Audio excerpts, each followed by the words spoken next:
Hello everyone. This video is an introduction to the genre of poetry.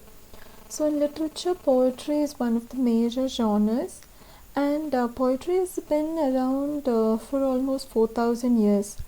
Like other forms of literature, poetry is written to share ideas, express emotions and create imagery.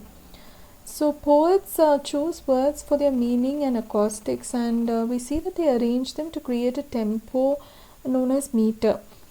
Some poems also incorporate rhyme scheme with 2 or 3 lines, and so these are like there are different poetry forms. And we also know the best definition of poems. Like anyone, when we asked what is poem, then we immediately remember poetry is a spontaneous overflow of powerful emotions. It's by William Wordsworth. And so poetry is a type of literature that conveys thoughts, and it also sometimes it's like in the form of a story. And we see that it incorporates things like rhyme scheme, meter, and there are also different syllabic beats, and there are some also which include free form. So the basic building block of a poem is usually a verse, and it is known as a stanza. So the stanza could vary from anywhere from 2 to 6 or 8 lines, depends on the preference of the poet. Now what is a stanza? Stanza is a grouping of lines, and it is related to the same topic, or it has one theme. And an example of the smallest form of stanza is a couplet, which consists of 2 lines. And we also see that meter is also another unique feature of poems. So in poetry, the meters are used. That is, there's a proper rhyme scheme which is followed. That is, all the ending words of the stanza, they might rhyme in scheme, and they might be same sounding words. So accordingly, there are various metrical styles used by poets. And we also see that there are many forms of poems. For example, I like to talk about some of the forms of poems, like blank verse. Blank verse is like it is written with a precise meter. It is an iambic pentameter, and it does not rhyme. And there's also rhymed poetry. Rhymed poetry, in contrast to blank verse, it has rhymes. There's a definite rhyme scheme which is followed.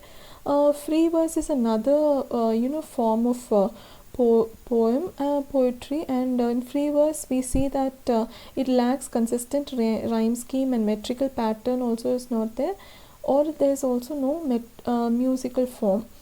Then there are also poems like epics. Epic poems are poems that are lengthy, they are narrative in form, and these are quite long, and they have extraordinary features, and it talks about adventures of characters. And the other forms are like pastoral poems. Pastoral poems, they talk more about the rural life, the landscapes, and these poems are specific to ancient Greece, ancient Rome, and all are related to the pastoral life. And another form of poem is the sonnet. The sonnet is widely known by most of us, and it consists of 14 lines typically, and there is a certain rhyme scheme, internal rhyme scheme, which is followed in these sonnets. The most popular are Petrarchian sonnets and Shakespearean sonnets. Moving on, another form of poem is the elegy. The elegy is usually a reflective poem, and it is written on the loss or death of somebody. It's usually the themes are mourning and loss and reflection, and it also explores themes of redemption and consolation. And another popular form of poem, which we all know is like we can relate it, is John Keats' Ode on a Grecian Urn. It reminds of the form of poem which is the ode, and so much like the elegy, the ode also is like a tribute poem. It has a tribute to some subject, and although they not necessarily they should be dead, so in odes are also, it's just like a tribute poems.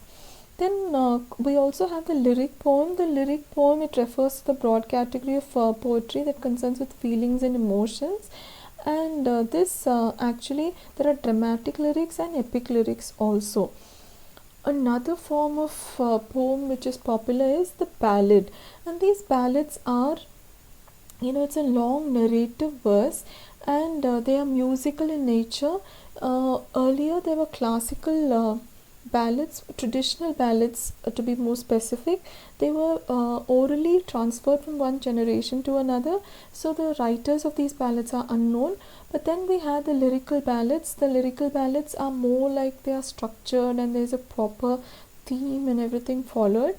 And the some of the popular writers like poets like John Keats, Samuel Taylor Coleridge, all have written ballads. And another form of poem which can be discussed is the soliloquy. The soliloquies are the very word itself means that they are in the form of monologues. So over here we see that in which the character, no, there's one specific character who speaks to himself or herself, and he expresses his inner thoughts to the audience. So soliloquy poems are also very, very popular in nature. So poetry as a genre has inspired people. It has actually helped voice out many things and emotions about people, and it continues to be a genre which is going on evolving with newer forms like haiku poems, and actually they are older but they are being reformed. Limericks, all these new forms of poems are being written, and it has become a medium of communication for the modern people. So enjoy all the poems that we are going to deal with in the following sessions. Thank you.